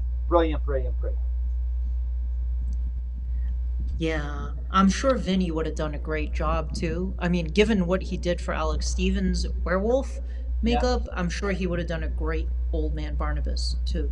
But I wonder what Vinny's version of that would have looked like. And with Laura as the old lady, it's not fair. You can't judge because when she was asked about it, she said. They said, "Was that latex?" And she said, No. Dan didn't want to go for the money. Jonathan got the latex. I got toilet tissue. So it was layers of toilet tissue on her face to create that old lady look. Yeah. I mean, I thought she looked better than old man Ben Stokes in 1840. I will say, but old Ben, I don't even. I think was that just gonna say, who did Ben? I don't think it was I Vincent just was gonna Lascausse. I ask, think who it was did one Ben's of makeup? his acolytes there that was working on the show. I forgot the name of somebody else is getting a credit a lot during that time period, and I can't remember their name, but off the top of my head. But I wonder if it was Vincent Lascausse who did that, because it doesn't seem like it was. It seems like it was more of a novice kind of a makeup artist, because that makeup on Old Man Ben is strange, very strange. It doesn't quite. It doesn't quite. It looks like Halloween makeup. Yeah. It's strange. Don't get me wrong. Thank God he was a great actor. Yeah, I loved seeing Old Man Ben. Oh my God, how amazing! Oh yeah. I never thought I'd see Ben again. Wow, cool. But yeah, the makeup could have been done a little better with that, but that's okay. And back to our formidable women. Formidable women. And there's all of the the legend as to how it went from he to she and she to he and back to she, and however it went. You get that doctor that's going to come in and ultimately drive the stake through Barnabas's heart, whether it was Julian or Julius. Thank God it was Julia, none other than Grayson Hall. So bring her in, Miss Hall, ladies and gentlemen. Which where is she? Oh my God, where is she? It's titled Barnabas. It should be. Oh, there it is. Julia. Of course, the person I really care most about is your namesake, the original Barnabas Collins. A rather dull person from all accounts. All accounts? Well, from all the accounts that I've come across. Oh, then perhaps I've uncovered some things that you're not familiar with. What do you mean? Exactly what I said. I find Barnabas Collins, well, not you, of course, the original Barnabas Collins, the most fascinating of all the Collinses. How can you? He went to England when he was very young and died there almost obscurely. So the story goes. You mean you've uncovered some new facts? I told you when I first met you that I knew a great deal about a great many things.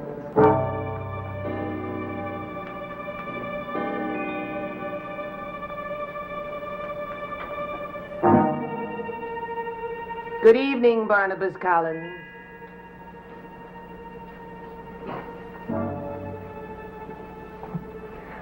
I've been waiting for you for a long time. A very long time. I am going to kill you, Miss Hoffman. Dr. Hoffman. Dr. Hoffman?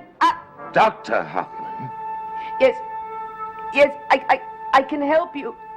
Help me?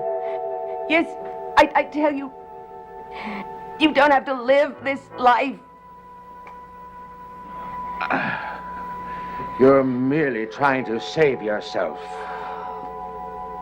Oh, would I let myself be in this position if I didn't believe I had something of value for you and for me? But there is no other way of life for me. There is. It isn't possible.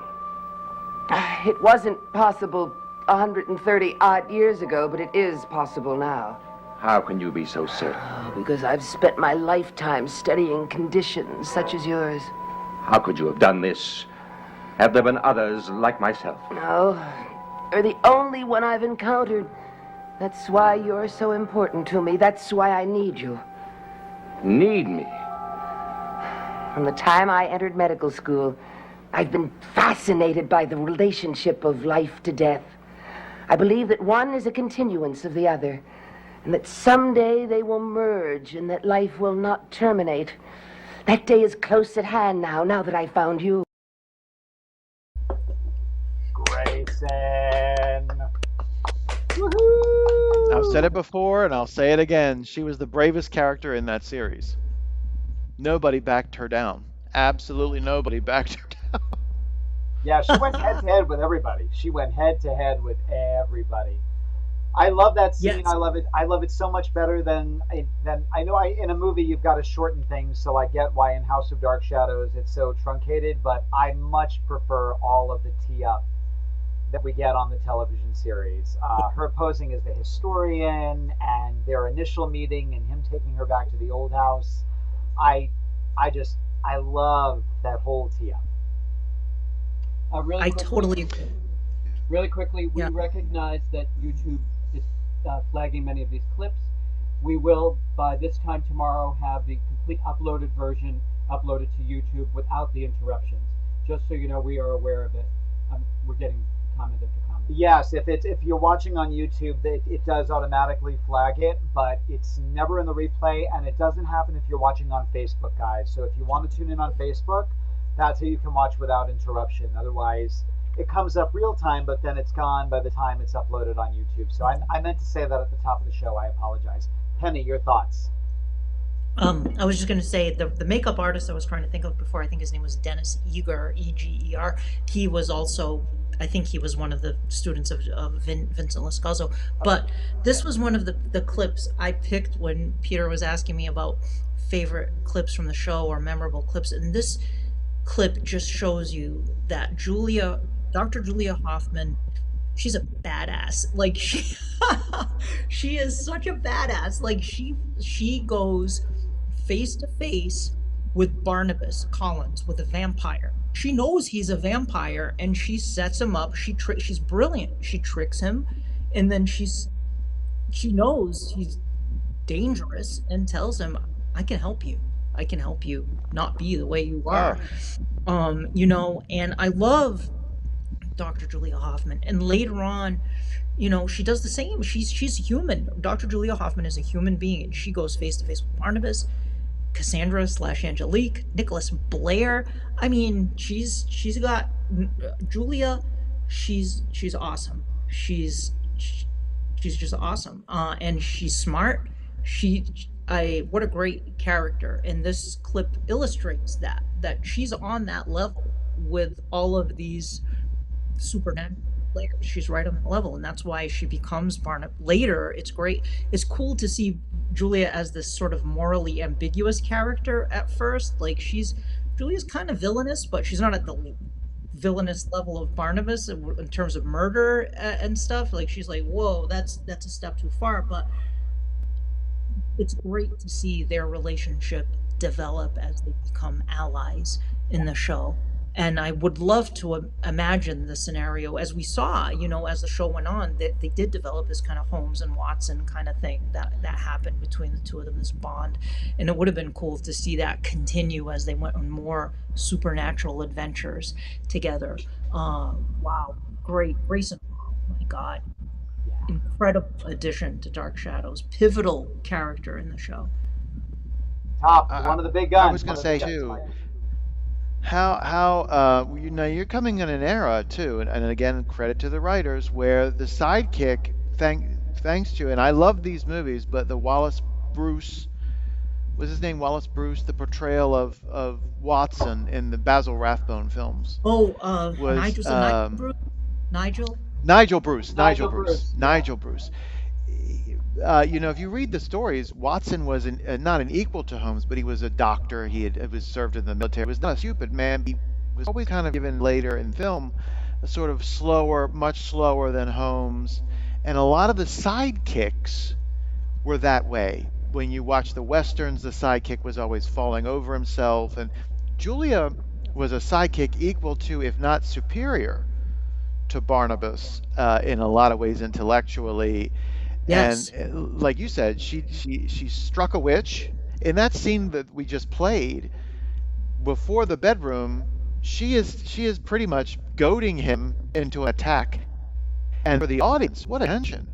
Like when he, is he going to kill her right now? Is he going to kill her later on?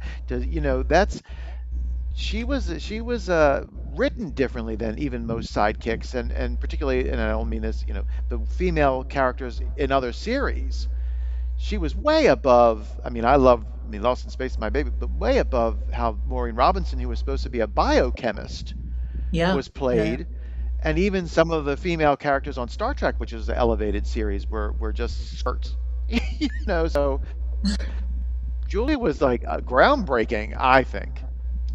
Totally, totally, absolutely. And again, get a lot of these strong women, and also going back to our yeah, gay men love Grayson Hall, and because she falls into that Roz Russell, B. Arthur, Yeah. that striking those cobra-like cheek with that wonderful husky voice. And she just falls into that. This pisses a lot of people off, but it's true. She is You're staying away from saying it. The face that launched 1,000 drag queens is what we always say. Because she's so striking. Well, no, she had that. But there was something slightly, especially early on, that androgynous with that severe haircut. There was something androgynous about Grayson. But even Sam Hall said that. I mean, he said that with the looping for Night of Dark Shadows, apparently his comment was, "Oh, I think it should be a man." That's what I was told. And Yeah. there are There was Daryl Schaefer, I think, he was one of the people in contention, I think, to do the Daryl looping. Schaefer, I don't know if that ever happened. I think it's at this point they probably would use AI probably to do Carlotta Dark Shadows, but I mean Grayson Hall's voice was so unique. I know when I interviewed Darren, he talked about Private Benjamin Clue. What's that actress's name? Eileen Brennan. Eileen Brennan. Eileen Brennan. But she had passed away, but she would have been good. But yeah, Grayson, my God, I mean, all that said, I know there's a big contingent of Dark Shadows fans that feel that Barnabas and Julia should be together. I don't agree with that. I don't think Barnabas would. I think Julia deserves better than Barnabas. I love Barnabas Const, my favorite fictional character of all time, but Barnabas is messed up, man. Like Barnabas got some coffin-sized baggage, I just don't think that's gonna work. Julia's awesome. I like maybe Julia and Professor Stokes or something, but Barnabas, I don't know. I don't think that would. It's funny you say that, where you were just comparing Barnabas and Julia to Holmes and Watson. So we've got to we've got the art together, but I had come up with a fake TV Guide ad for a new series from Dan Curtis, Shadows of the Night, that would have starred Thayer and Grayson doing paranormal research all throughout New England. Brilliant. I love that. Oh my God, I would sign me up. Oh. I would love that. That was. Can I ask a question of Penny? Penny. Okay, weigh in. Did Stokes know or did Stokes not know? Now, ultimately, this Barnabas' secret. Okay, that's a very interesting question, because Professor Stokes is an occult scholar. He's brilliant. He is the Van Helsing of Dark Shadows. I mean, he is a sage occult scholar who knows all about this stuff. Early on, he's clearly hinting about knowing something's up. So he would know. But the one thing that kind of sticks out to me is in 1995, in Carolyn's diary, when it talks about Barnabas, something up to the effect of Barnabas not being out during the day, or Stokes still doesn't seem to acknowledge that he knows about it. So it's a tough thing that one is tough, because I think he should know. Yeah. He should know. He's smart enough to figure it out. Maybe when he saw Barnabas operating in the daytime after Dr. Lang's experiment, he said, "Oh, I thought I was on the right track here, but either something changed or I was wrong." Now, I don't think Stokes would ever say I was wrong. So he probably figured things have changed here. I think he had an inkling, at least. He at least had an inkling about it. Whether he fully put the pieces together, I don't know. Yeah. My says my this is a fe- chapter in a my book feeling I is if he intend to did, he finish wouldn't have been writing. cool with it. He would have been like, "Wow, you kidnapped an innocent Like in the woman and movie. locked her up." Right. Yeah, and yeah. That's Yeah. right. and You you would have. murdered several people. Like, I don't know if Professor Stokes' moral code, I think his moral compass, I don't think would have been okay with that, and we may have ended up seeing something like what we saw in House of Dark Shadows, which I would not have wanted to see in the series. So perhaps it's best that Stokes was No. kind of Yeah. kept out of the loop there. But I think he may have had an inkling. He probably did figure it out and saw Barnabas operating during the day and said, "All right, it's cool. They figured something out and he's okay now. So, but I'm keeping an eye on this situation." Yeah, Right. that's a great. Right. Yeah. That's great. Yeah. That's perfect. But I would have loved that. I would have loved to have seen Grayson and Thayer team up, and maybe they could have gone back to Collinsport occasionally. It struck me randomly one night. What if because Darkness Ablaze didn't work out, which I felt was, I enjoy it, but I think it's a little slow. It's not quite, it doesn't grab me in the way Dark Shadows does. But I would have liked to have seen Grayson and Thayer teaming up. Now, obviously, Oh, totally. Fred, Yes. Barnabas has got, Julia comes along, and I think maybe one of the reasons that she's a thorn in his side is he's already had one really strong woman that he's had to deal with in his life, and he thinks she's gone and out of the picture, because behind every great vampire, there's got to be an even greater witch. So, do we have that?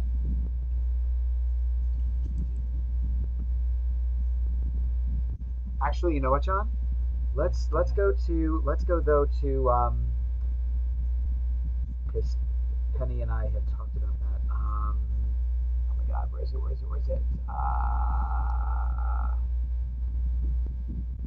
Shoot.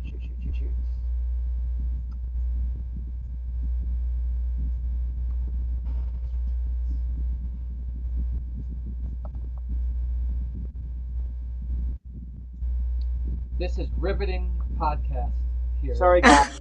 Sorry. It's hard for John to see the. These are trifocals in my defense. Okay, here we go.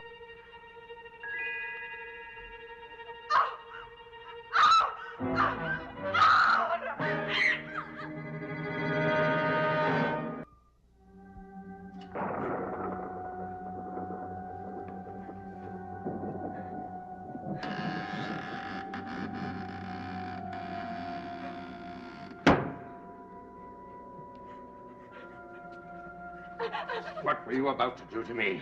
Barnabas, please let go of me. Where are we? I asked you where we are. She was speaking the truth. He's come back from the dead. Answer me.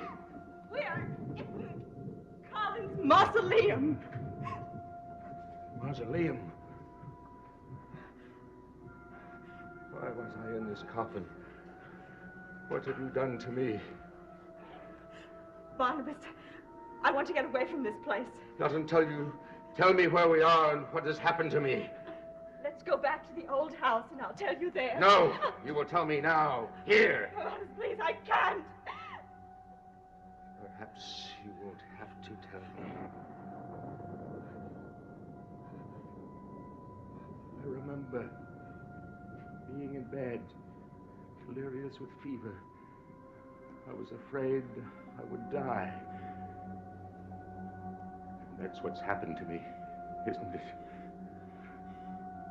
I was in that coffin because I was dead. Wasn't I?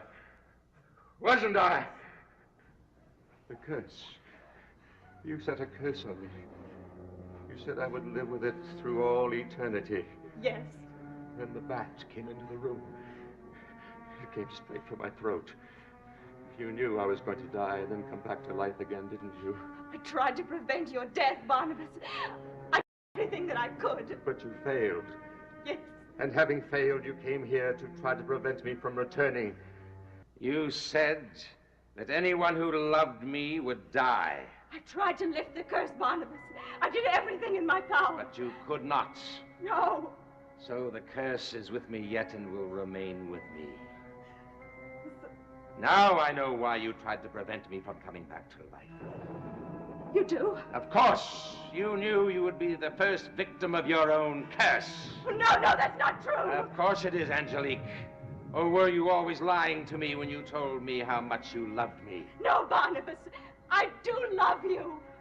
Then, according to the curse, you must die. No, Barnabas, please. Yes, my dear Angelique. No! All your powers of witchcraft will not save you now.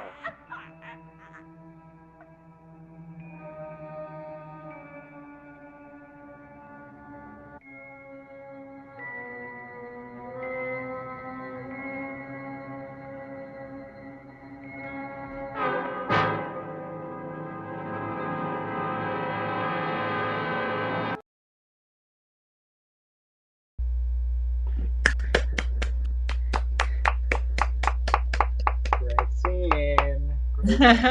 Penny, weigh in, Penny.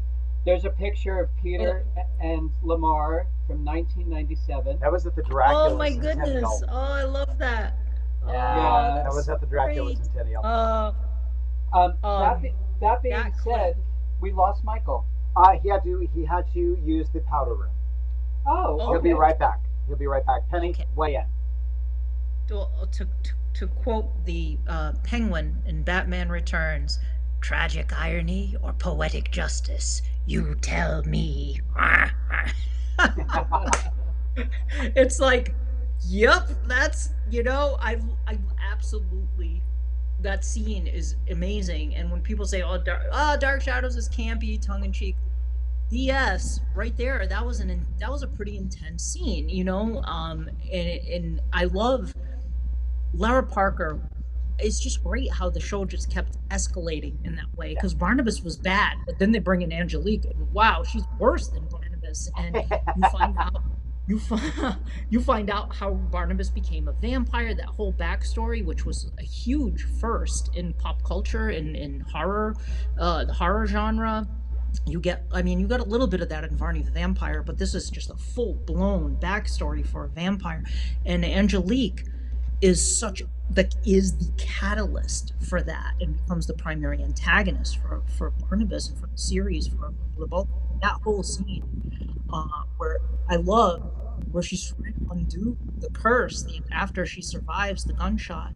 She's like, oh, what did I do? Like, he's going to do worse things than even I would wish on anyone, she tells Ben.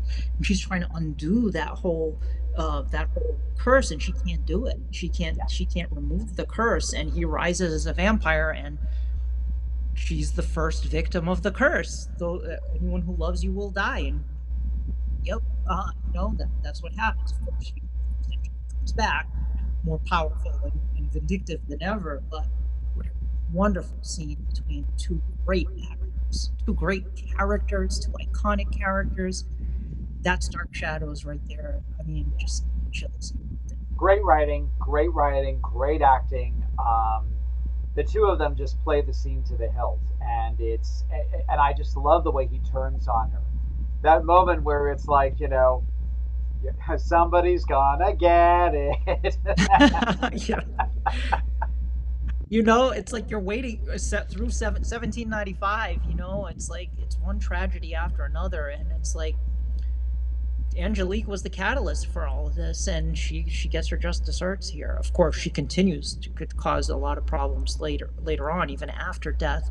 But wow, such a powerful scene, great scene, awesome, iconic. And Laura didn't see it coming. She was like, all of a sudden she's like, it was my first professional job, and I got a charge account at Saks, and I thought, this is it. And all of a sudden she died, and I thought, oh no, what am I gonna do? But the fan mail came pouring in, and that was it. It was just like, we can't get rid of her. Same thing happened with Grayson. She was supposed to be upended into a vat of acid. Yes, yeah. Joe Caldwell had actually written that out, I guess maybe not in script form, but in the synopsis of how she would die. And it made sense, because Barnabas always said, there won't be any trace. There'll be no trace that she was ever here, and he was going to throw her into a vat of acid. So, no, I'd always heard about that, but does that synopsis exist anywhere? I would bet maybe in Joel's papers, if he's donated them to a college, so many writers do. I would love I would love to know. Just to It's see kind what of would have been. Yeah. it's kind of like Night of Dark Shadows. I mean, Craig talks about it in here. I know they've been unable to locate it, but so the original working title is Curse of Dark Shadows, which makes sense, and no one's been able to find the zine. It was the Grayson zine. And allegedly, Grayson was asked the question, and she said it was supposed to be about the curse. It was going to be about Angelique and Josette and Barnabas. And then when Yes. Jonathan pulled out, but nobody can find either the script or the synopsis. I just wish they could find the zine because she apparently did say it, that was the plot. Yeah, and I had heard about that too. That the original premise for Curse of Dark Shadows was going to be in the past, and Angelique putting the curse on Barnabas, the backstory of Barnabas, and it totally makes sense. And then Frid didn't want to do it. Of course, there was the big to do between Jonathan Frid and Dan Curtis, and ultimately we got Night of Dark Shadows, which was cool. But I would love to see some, at least if we could find some little synopsis of what they had in mind, it would have been cool. What was the baby doll? His papers exist at the University of Delaware. It's part of a Writers Guild project, so we should look into that. There we go. So, Yeah. I would love to. I would love to know if, what that was the idea for her to get rid of her. Of course, Jonathan, we all know. I mean, he really had a lot on his shoulders. I was talking about this on one of the boards. When you're doing 5 shows a week, which he really must have been doing at that point, and the idea of, Dan, you got to bring in another spook to take some of the weight off of me here.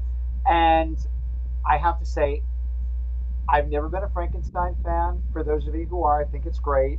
To me, the Addams storyline just goes on and on and on, and it does not. What the saving grace for the Addams storyline for me is Marie as Eve. I think she makes that storyline work because she's so deliciously evil, and the way she plays off of Nicholas. But the Addams storyline just didn't do it for me. And then they found their matinee idol. They didn't let him talk for weeks and weeks and weeks. But Penny, being a guest host, pointed out one of the most iconic moments, which I had totally forgotten about. And do we have that clip?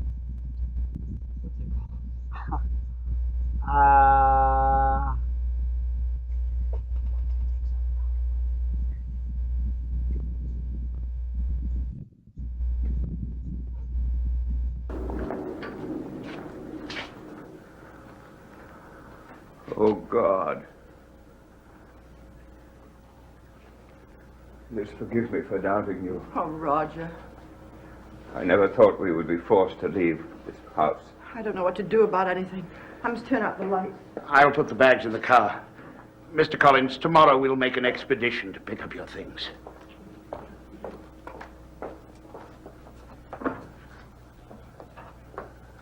How quiet it is now. I could almost believe we were alone.